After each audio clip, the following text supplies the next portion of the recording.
मधुबन के बाबा, मधुबन के बाबा मुरली वाले, आपका क्या कहना, आपका क्या कहना। ओम शांति। 25 अगस्त 2025 के बाबा के मधुर महावाक्य। बाबा कहते, मीठे बच्चे,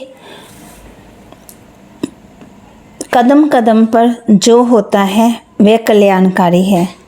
इस ड्रामा में सबसे अधिक कल्याण उनका होता है जो बाप की याद में रहते हैं। बाबा कहते, मीठे बच्चे, कदम कदम पर जो होता है वह कल्याणकारी है।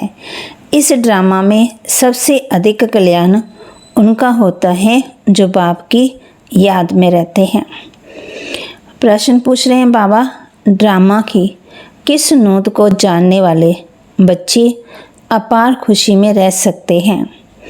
ड्रामा की किस नोट को जानने वाले बच्चे अपार खुशी में रह सकते हैं? उत्तर, जो जानते हैं कि ड्रामा अनुसार अब इस पुरानी दुनिया का विनाश होगा, नेचुरल कैमिटीज भी होगी, लेकिन हमारी राजधानी तो स्थापन होनी ही है। इसमें कोई कुछ कर नहीं सकता।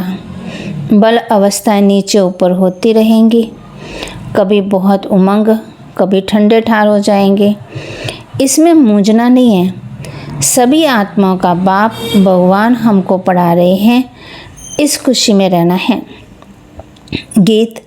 महफिल में जल उठी शम्मा, किसके लिए? परवाने के लिए। ओम शांति। मीठे मीठे नंबरवार पुरुषार्थ अनुसार चेतन परवानों को बाबा याद प्यार दे रहे हैं। तुम सब हो चेतन परवाने। बाप को क्षमा भी कहते हैं, परंतु उनको जानते बिल्कुल नहीं। क्षमा कोई बड़ी नहीं होती, एक बिंदी है। किसी की बुद्धि में नहीं होगा कि हम आत्मा बिंदी हैं। हमारी आत्मा में सारा पाठ है। आत्मा और परमात्मा का नॉलेज और किसी की बुद्धि में नहीं है। तुम बच्चों को ही बाप ने आकर के समझाया है, आत्मा का रियलाइजेशन दिया है। आगे ये पता ही नहीं था कि आत्मा क्या है, परमात्मा क्या है। इसलिए देह विमान के कारण बच्चों में मोह भी है, विकार भी बहुत है। भारत कितना ऊंच था, विकार का नाम ही नहीं था। वह था वॉइसलेस भारत, अभी है विशेष भारत। कोई भी मनुष्य ऐसे नहीं कहेंगे जैसे बाप समझाते हैं। आज से 5000 वर्ष पहले हमने इनको शिवालय बनाया था। मैंने ही शिवालय स्थापन किया था। बाबा कह रहे, कैसे? सो भी तुम अभी समझ रहे हो। तुम जानती हो कदम कदम पर जो होता है वह कल्याणकारी ही है। एक एक दिन जास्ती कल्याणकारी उनका है जो बाप को अच्छी रीति याद कर अपना भी कल्याण करते रहते। ये है ही कल्याणकारी पुरुषोत्तम बनने का युग। बाप की कितनी महिमा है तुम जानती हो। अभी सच्चा सच्चा भागवत चल रहा है। द्वापर में जब भक्ति मार्ग शुरू होता है तो पहले पहले तुम भी हीरो का लिंग बनाकर पूजा करते, शिवलिंग बनाकर। अभी तुमको स्मृति आई है, हम जब पुजारी थे तब मंदिर बनाए थे। हीरे मानिक का बनाते हैं, हीरों का। वे चित्र तो अभी मिल ना सके। यहाँ तो ये लोग चांदी आदि का बनाकर पूजा करते हैं। ऐसे पुजारियों का भी मान देखो कितना है। शिव की पूजा तो सब करते हैं, लेकिन अव्यमचरी पूजा तो है ही नहीं। ये भी बच्चे जानते हैं विनाश भी आने का है जरूर। तैयारियां भी हो रही है। नेचुरल कैमिटीज भी ड्रामा में नूंद है। कोई कितना भी माथा मारे, तुम्हारी राजधानी तो स्थापन होनी ही है। कोई की भी ताकत नहीं जो इसमें कुछ कर सके। बाकी अवस्थाएं तो नीचे ऊपर होंगी ही। ये है बहुत बड़ी कमाई। कभी तुम बहुत खुशी में अच्छी ख्यालात में रहेंगे। बाबा कहते कभी ठंडे पड़ जाएंगे, यात्रा में भी नीचे ऊपर होते हैं ना, इसमें भी ऐसे ही होता है। कभी तो सुबह को उठकर बाप को याद करने से बहुत खुशी होती, ओहो बाबा हमको पढ़ा रहे हैं, वंडर है। सभी आत्माओं का बाप भगवान हमको पढ़ा रहे हैं। उन्होंने फिर श्री कृष्ण को भगवान समझ लिया है। सारी दुनिया में गीता का मान बहुत है, क्योंकि भगवानोवाच है ना, परंतु ये किसी को पता ही नहीं है कि भगवान किसको कहा जाता है। बल्कि कितनी भी पोजीशन वाले बड़े बड़े विद्वान पंडित आदि हैं, कहते भी हैं गॉड फादर को याद करते हैं, परंतु वह कब आया, क्या कर किया, ये सब भूल गए हैं। बाप सब बातें समझाते रहते हैं। बाबा हम बच्चों को सब बातें समझाते हैं। तो बाबा कहते ड्रामा में ये सब नोंद है, ये रावण राज्य फिर होगा और हमको आना पड़ेगा। बाप कहते रावण ही तुमको अज्ञान घोर अंधियारे में सुला देते हैं। ज्ञान तो सिर्फ एक ज्ञान सागर ही बतलाते हैं, जिससे सदगति होती है। सिवाय बाप के और कोई सदगति कर ना सके। सबका सदगति दाता एक ही है। गीता का ज्ञान जो बाप ने सुनाया था वह फिर प्रायलोप हो गया। ऐसे नहीं कि ये ज्ञान कोई परंपरा से चला आता। औरों के कुरान बाइबल आदि चले आते हैं, विनाश नहीं हो जाते। तुमको तो जो ज्ञान अभी मैं तुमको देता हूँ, बाबा कहते इनका कोई शास्त्र बनता ही नहीं जो परंपरा आदि हो जाए, अनादि हो जाए। ये तो तुम लिखते हो कि फिर ख़त्म कर देते हैं। ये तो सब नेचुरल जलकर ख़त्म हो जाएंगे। बाप ने कल पहले भी कहा था, अभी भी तुमको कह रहे हैं, ये ज्ञान तुमको मिलता है, फिर प्रारब्ध जाकर पाते हो, फिर इस ज्ञान की दरकार नहीं रहती। भक्ति मार्ग में सब शास्त्र हैं। बाबा तुमको कोई गीता पढ़कर नहीं सुनाते हैं, वह तो राजयोग की शिक्षा देते हैं, जिसका फिर भक्ति मार्ग में शास्त्र बनाते बाप कहते तो अड़गम गड़म कर देते हैं।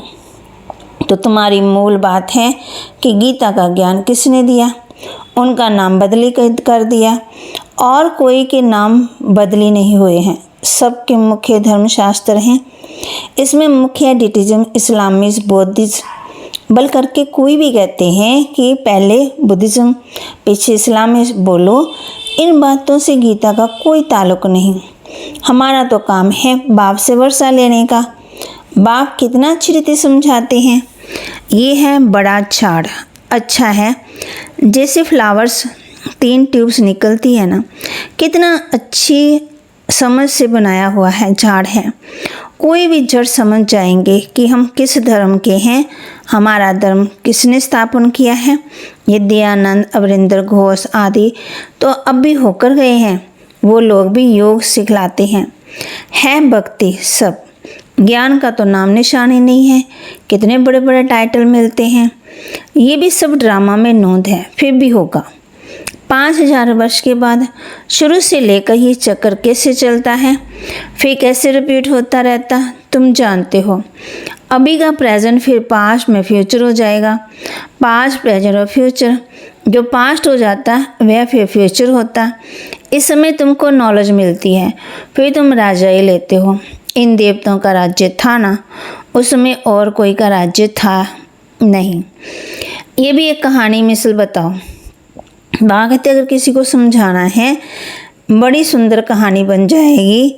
लॉन्ग 5000 वर्ष पहले ये भारत सतयुग था, कोई धर्म नहीं था, सिर्फ देवी देवताओं का राज्य था। उनको सूर्यवंशी राज्य कहा जाता है।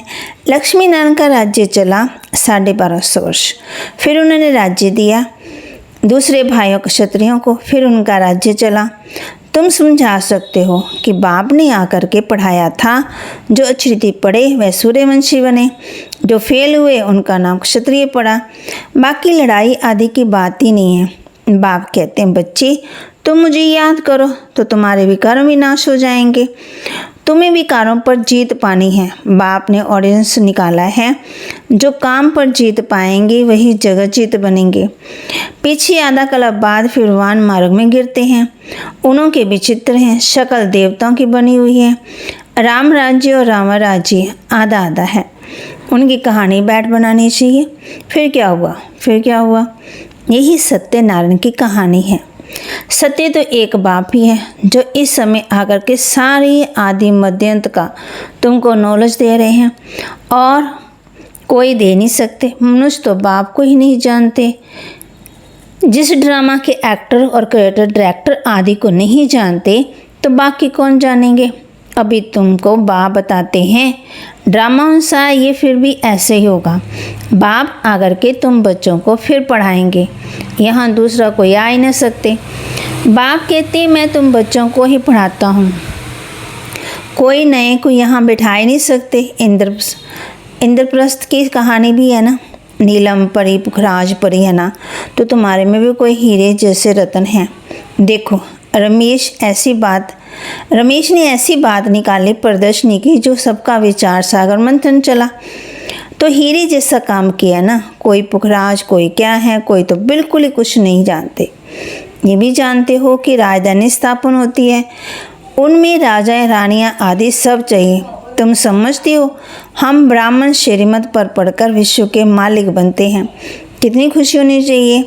ये मृत्यु लोग खत्म होना है। ये बाबा तो अब भी समझते रहते हैं कि हम जाकर बच्चा बनेंगे। बचपन की ये वे बातें अब भी सामने आ रही है, चलन ही बदल जाती है। ऐसे वहाँ भी जब बूढ़े होंगे तो समझेंगे अब ये वानप्रस्थ अवस्था श्रेष्ठ, हम किशोर अवस्था में चले जाएंगे। बचपन है सतो प्रधान अवस्था, लक्ष्मी नारायण तो युवा है, शादी किए हुए किशोर अवस्था थोड़ी कहेंगे। युवा अवस्था रोजो वृद्ध तो तुम कहते, इसलिए श्री कृष्ण पर लव जास्ती है। तो वहाँ कहते हैं तो लक्ष्मी नारायण भी वही, परंतु मनुष्य ये बातें नहीं जानते। श्री कृष्ण द्वापर में लक्ष्मी नारायण को सतयुग में ले गए हैं, अभी तुम देवता बनने का पुरुषार्थ कर रहे हो। बाप कहते हैं कुमारियों को तो बहुत खड़ा होना चाहिए। कुमारी कन्या, अदर कुमारी, दिलवाड़ा मंदिर, जो भी मंदिर हैं ये तुम्हारे ही एक्यूरेट यादगार हैं।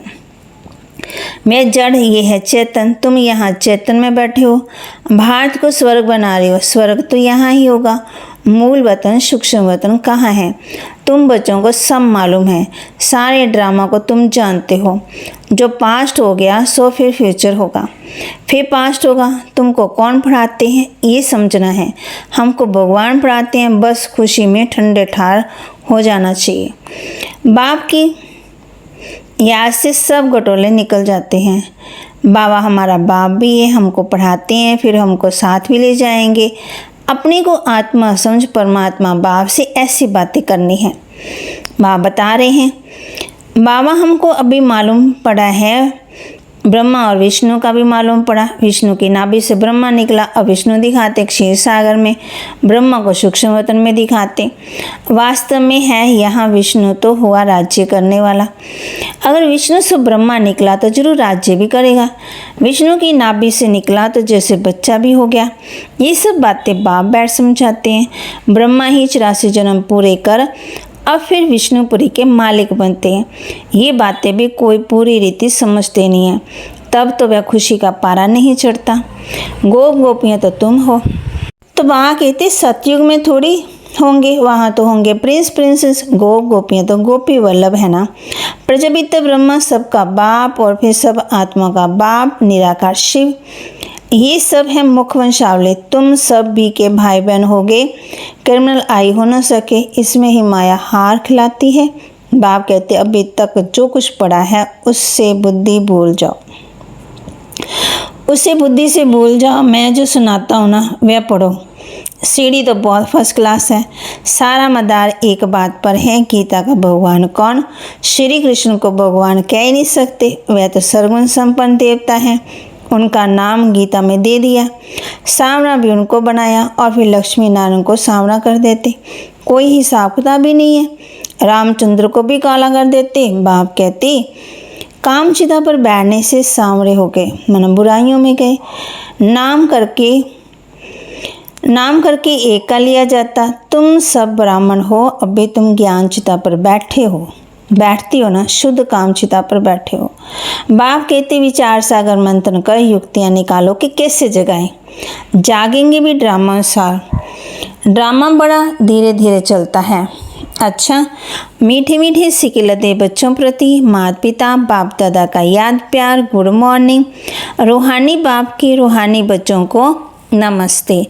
रूहानी बच्चों की रूहानी बाप दादा को दिलवा जान सिकवा प्रेम से नमस्ते। धारणा के लिए मुख्य सार, सदा इसी स्मृति में रहना है कि हम गोपी वल्लभ के गोप गोपियां हैं। सदा इसी स्मृति में रहना है कि हम गोपी वल्लभ के गोप गोपियां हैं। इसी स्मृति से सदा खुशी का पारा चढ़ा रहे। इसी स्मृति से सदा खुशी का पारा चढ़ा रहे। अभी तक जो कुछ पढ़ा है ना, उसे बुद्धि से भूल बाप जो सुनाते हैं ना, वही पढ़ना है। हम भाई बहन हैं। इस स्मृति से क्रिमिनल आई को ख़त्म करना है। माया से हार नहीं खानी है। इस स्मृति से क्रिमिनल आई को ख़त्म करना है। माया से हार नहीं खानी है। वरदान, सेवा द्वारा योगयुक्त स्थिति का अनुभव करने वाले रूहानी सेवाधारी भव। सेवा द्वारा योगयुक्त स्थिति का अनुभव करने वाले रूहानी सेवाधारी भव। ब्राह्मण जीवन सेवा का जीवन है। माया से जिंदा रखने का श्रेष्ठ साधन है सेवा। सेवा योगयुक्त बनाती है, लेकिन सिर्फ मुख की सेवा नहीं, सुने हुए मधुर बोल का स्वरूप बन सेवा करना, निस्वार्थ सेवा करना, त्याग तपस्या स्वरूप से सेवा करना, हद की कामनाओं से परे निष्काम सेवा करना, इसको कहा जाता है ईश्वरीय व रूहानी सेवा। मुख के साथ मन द्वारा सेवा करना, अर्थात मनमना भव स्थिति में स्थित होना। स्लोगन, आकृति को ना देखकर अगर निराकार बाप को देखेंगे तो आकर्षण मूर्त बन जाएंगे। आकृति को ना देखकर निराकार बाप को देखेंगे तो आकर्षण मूर्त बन जाएंगे। अव्यक्त इशारे, बाप दादा का बच्चों से इतना प्यार है जो समझते हैं हर एक बच्चा मेरे से आगे हो। दुनिया में जो भी जिससे ज़्यादा प्यार होता है उसे अपने से भी आगे बढ़ाते हैं। यही प्यार की निशानी है। तो बाप दादा भी कहते हैं मेरे बच्चों में अब कोई भी कमी नहीं रहे, सब संपूर्ण संपन्न और समान बन जाए। यही परमात्मा प्यार से योगी बना देता है। तो बाबा के महावाक्य को लाइक करें, शेयर करें, सब्सक्राइब करें और अपने जीवन में धारण जरूर करें। ओम शांति।